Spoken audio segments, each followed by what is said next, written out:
Perkenalkan, nama aku Siva Fauzia Azhar.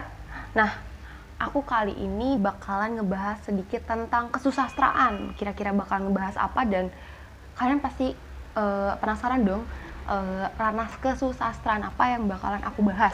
Nah, aku bakalan ngebahas tentang salah satu novel angkatan Balai Pustaka, yaitu novel Salah Pilih karya Nur Sultan Iskandar. Nah, Nur Sultan Iskandar sendiri ini merupakan salah satu sastrawan Indonesia angkatan Balai Pustaka yang sangat-sangat produktif, di mana nama beliau itu sangat dikenal pada masa itu. Bahkan sampai sekarang tuh beliau masih dikenal karena roman-roman yang cukup populer dari angkatan Balai Pustaka hingga saat ini. Nah, sedikit kita mengulas biografinya Nur Sultan Iskandar. Nur Sultan Iskandar itu lahir di Sungai Batang, Sumatera Barat pada tanggal 3 November tahun 1893, dan beliau meninggal di Jakarta pada tanggal 28 November tahun 1975 di usianya yang ke-82 tahun. Wah, luar biasa ya. Nah, Nur Sultan Iskandar sendiri ini memiliki nama asli yaitu Muhammad Nur. Nah, di mana adat Sumatera Barat, ketika seorang laki-laki sudah menikah, maka dia akan memiliki gelar. Nah, hingga saat ini dikenal dengan Nur Sultan Iskandar karena itu merupakan salah satu gelar ketika dia sudah menikah. Tidak hanya mengarang novel-novel karyanya sendiri, tapi beliau juga menerjemahkan karya sastra atau menerjemahkan karya pengarang asing seperti Alexander Dumas, kemudian Harrider, lupa saya pokoknya. Beliau itu menerjemahkan beberapa jenis buku dari pengarang-pengarang asing ya. Nah, sekarang saya akan membahas salah satu roman yang beliau tulis, yaitu Salah Pilih. Nah, setelah menamatkan sekolah rakyat pada tahun 1909, Nur Sultan Iskandar itu memainkan pekerjaannya sebagai salah satu guru bantu. Nah, setelah menjadi guru bantu, beliau akhirnya pergi ke Jakarta pada tahun 1919 dan bekerja di Balai Pustaka sebagai seorang korektor naskah, atau mungkin pada saat ini disebut sebagai layouter ya, mengkoreksi naskah-naskah yang salah. Nah, kemudian dia menjabat sebagai pimpinan redaksi setelah roman yang dia tulis booming, karena dia berhasil menulis begitu banyak roman, bahkan cerita yang sangat populer pada saat itu, yaitu Salah Pilih, Katak Berubah Menjadi Lembu, dan juga banyak juga judul-judul yang beliau tulis. Nah, salah satu yang akan saya bahas hari ini yaitu buku Nur Sultan Iskandar, karya Nur Sultan Iskandar yang berjudul Salah Pilih. Nah, Salah Pilih sendiri merupakan salah satu roman yang berasal dari Sumatera Barat, di mana memiliki alur atau memiliki alur yang cukup kompleks menurut saya, karena para tokohnya itu cukup banyak dan memiliki perannya masing-masing yang cukup rumit dan ditulis menggunakan bahasa Melayu. Karena pada saat angkatan Balai Pustaka pada saat itu memang kebanyakan roman itu ditulis dalam menggunakan bahasa Melayu. Bahkan saya ketika membaca bukunya pun agak sedikit kebingungan ya, karena memang bahasa Melayu yang kadang menggunakan bahasa Melayu itu seperti memang bahasa Indonesia, namun memiliki jeda atau memiliki pengertian tersendiri, hingga saya harus mengulang membaca roman tersebut. Oke, di roman Salah Pilih karya Nur Sultan Iskandar ini, di dalamnya memiliki alur yang sudah tadi saya katakan bahwa alurnya sangat kompleks. Mengapa demikian saya katakan seperti itu? Karena ini merupakan salah satu menceritakan tentang adat kebiasaan di Minangkabau pada waktu itu. Bagaimana adanya perjodohan dan kenapa seorang laki-laki yang pada umur segitu harus sudah menikah, kemudian seorang perempuan yang pada umur segitu sudah harus menikah dan dijodohkan, itu masih adat tersebut masih sangat kental di Minangkabau pada saat roman ini ditulis. Nah, sedikit sinopsis dari buku tersebut yang saya baca, ada seorang gadis yang bernama Asna. Dia tinggal di rumah Ibu Mariati yang memiliki seorang putra bernama Asri. Nah, Asna ini kenapa dia bisa tinggal di rumahnya Ibu Mariati? Karena orang tua Asna sudah tidak ada, sudah meninggal. Nah, Asna sendiri diangkat oleh Ibu Mariati karena ibunya Asna pada dahulu, pada Asna kecil itu bekerja di rumahnya Ibu Mariati, sehingga Asna dan Asri itu sudah seperti saudara kandung sendiri. Bahkan Ibu Mariati sangat menyayangi Asna seperti anaknya sendiri gitu. Nah, hingga suatu saat karena Asri itu merantau, ketika dia pulang ke rumahnya, Asna itu sangat gembira. Asna menaruh hati pada Asri. Namun di situ Asna berpikir bahwa bahwa itu tidak akan terbalas karena mengingat bahwa Asri pun pasti sudah memiliki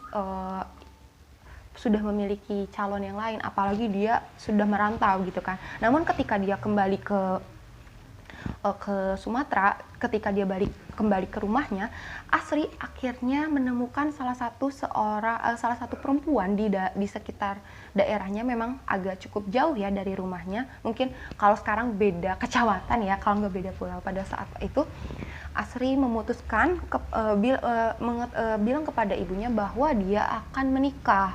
Nah, Asna ketika mendengar perkataan tersebut itu hatinya sangat terpukul, tapi apa daya, dia hanya bisa menerima apa yang sudah menjadi kehendak Asri, karena walaupun dia menaruh hati pada Asri, dia tidak bisa mengutarakannya.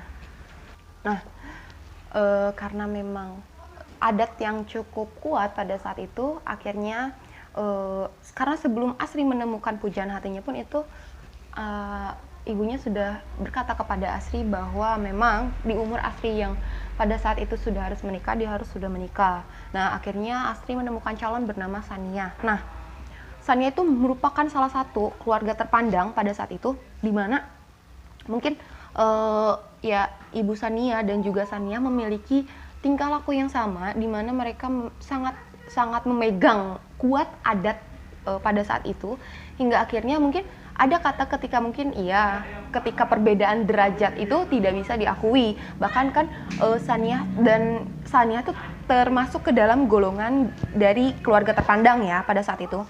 Hingga akhirnya tapi bagaimana lagi, pernikahan tersebut akhirnya dijalankan. Namun setelah pernikahan tersebut dijalankan, yang disayangkan adalah ternyata Sania yang sepertinya baik, yang lugu, itu adalah orang yang sama seperti ibunya. Bahkan dia tidak menuruti apa kata Asri sebagai suaminya. Ketika dia pindah ke rumah Ibu Asri untuk merawat Ibu Asri, bahkan tinggal bersama satu rumah dengan Asna, Sania itu memiliki sifat yang sangat buruk. Dia bahkan menyakiti hati Asna, dan dia berani melawan Asri. Ketika Asri tahu bahwa Sania memiliki sifat seperti itu, Asri tidak tinggal diam karena dia merasa keluarganya tidak bisa mendapatkan perlakuan seperti itu gitu loh. Nah, akhirnya Sania kabur atau dia kembali lagi ke rumahnya untuk bertemu ibunya, dan dia meninggalkan Asri. Di situ Asri merasa sangat kecewa akan perlakuan Sania, hingga akhirnya suatu musibah terjadi di mana ketika Sania kabur karena dia sudah tidak menyukai Asri karena perlakuan Asri mungkin yang membela ibu dan juga adik tirinya. Akhirnya Sania pergi bersama ibunya untuk pergi ke Jakarta. Pada saat itu maaf, ulang. Kalang, terus kena kayak dikat eta dipotong. Nah, akhirnya pada saat itu Sania pergi dari rumah Asri, kemudian dia pulang ke rumah ibunya, hingga akhirnya Sania pergi bersama ibunya meninggalkan kota. Namun naas, ketika dalam perjalanan ternyata Oto yang dikendarai ibunya dan juga Sania mengalami kecelakaan, di mana menewaskan ibu Sania, dan juga ketika Asri mendengar kabar tersebut bahwa istrinya kecelakaan, dia langsung pergi untuk menemui istrinya. Namun dalam pelukannya, Sania menghembuskan napas terakhir di pelukan Asri sambil meminta maaf atas perlakuannya selama ini. Nah, dapat dilihat juga dari di sini bahwa memang akhirnya cukup tragis ya, karena Ya, diakhiri dengan seperti itu. Namun kenapa ini disebut dengan novel salah pilih? Karena pada akhirnya Asri menikah dengan Asna. Nah, tapi pernikahan mereka ditentang karena pada saat itu adat tidak mengizinkan untuk menikahi saudara walaupun itu saudara tiri. Hingga akhirnya Asri dan Asna pun pergi keluar kota. Dia pergi ke Batavia, waktu itu pergi ke Jakarta untuk membersihkan terlebih dahulu namanya, hingga akhirnya mereka kembali lagi ke Sumatera Barat untuk mendapatkan Asri akhirnya mendapatkan gelar sebagai kepala negeri, menjadi kepala negeri karena kebaikan budi yang Asri dan juga Asna berikan. Nah, oke, di sini saya akan membacakan sedikit percakapan di mana bagaimana seorang Saniyah yang memang tidak mau tinggal di rumahnya Asri begitu ya. Asri telah berusaha sedapat-dapatnya supaya Saniyah dapat dan suka menurut peri pergaulan hidup di rumah gendang itu. Akan tetapi terlalu susah. Tabiat Saniyah hampir tak dapat diubah lagi. Oleh karena itu kerap kali terjadi perselisihan di antara kedua laki istri itu. Asri yang lekas marah dan berang jika Saniyah mulai pula mencela ini dan itu. Kepada Ibu Mariati dan Asna sudah nyata benar-benar bahwa percampuran kedua mereka itu makin lama makin tak baik adanya. Nah, amat malu Asri akan dirinya, seolah-olah ia tidak tahu akan sifat tabiat. Orang tak pandai bergaul dengan perempuan, padahal Saniyah pilihannya. Apa akal? Bermula dicobanya berbuat pura-pura tak peduli akan percederaan yang tak berkeputusan itu. Cerca dan celah Saniyah dipandangnya sebagai perkara kecil saja. Ia masih berharap moga-moga timbul juga kelak pikiran yang baik dan sempurna di dalam hati istrinya. Namun, dengan demikian ia pun dapat juga berlaku sebagai hidup damai dan sentosa. Akan tetapi lama-kelamaan hal itu tidak dapat disembunyikan. Dari apa yang Nur Sultan Iskandar tuliskan di sini pun sudah menggambarkan bahwa Saniyah memiliki sifat atau watak yang memang sangat keras. Bahkan dia sering mungkin ketika menurut saya ya, ketika kita diperjodohkan atau ketika kita mencari seseorang yang ingin dinikahi dalam hidup gitu ya, itu perlu saling mencintai dan saling mengerti. Namun terkadang ketika percocokan itu terjadi, ketika seorang perempuan sudah tidak mau mendengarkan lagi suaminya, itu bahkan menurut saya itu sudah tidak bisa dibiarkan, karena di sini juga dijelaskan Ibu Mariati sangat resah dan susah memikirkan nasib perkawinan itu. Berlain cita-cita dengan kejadian, malu pun ia lebih suka tinggal di kepala rumah sebelah hilir saja setiap hari beserta Asna, supaya anak gadis itu jangan bertemu dengan Saniyah lagi, karena perlakuan Saniyah yang luar biasa menyakitkan, hingga akhirnya Ibu Mariati pun, orang tua ya, namanya orang tua, dia terpikir dong melihat anaknya satu rumah, terus dia melihat anaknya yang terus bertengkar dengan istrinya itu. Ibu Mariati akhirnya jatuh sakit dan bahkan sampai mungkin stres ya bahasa sekarang, sampai akhirnya dia meninggal dunia. Di situ pun ya bisa dilihat bahwa sebuah pernikahan memang sangat penting, apalagi pada zaman waktu itu pernikahan pada umur sekian harus sudah menikah, antara perjodohan satu sama lain ya memang itu tergantung kepada kembalikan lagi kepada orang-orangnya masing-masing. Namun dari roman ini saya bisa mengambil amanat bahwa seyogianya seseorang itu harus menikah dalam keadaan suka, karena suka maupun duka ketika kita sudah menikah itu bakal dirasakan bersama-sama gitu. Jadi pandai-pandailah memilah, karena bersyukur dong sudah zaman sekarang tidak ada lagi perjodohan yang seperti itu. Nah, saya harap dapat menambah wawasan. Terima kasih. Wassalamualaikum warahmatullahi wabarakatuh. Bye bye.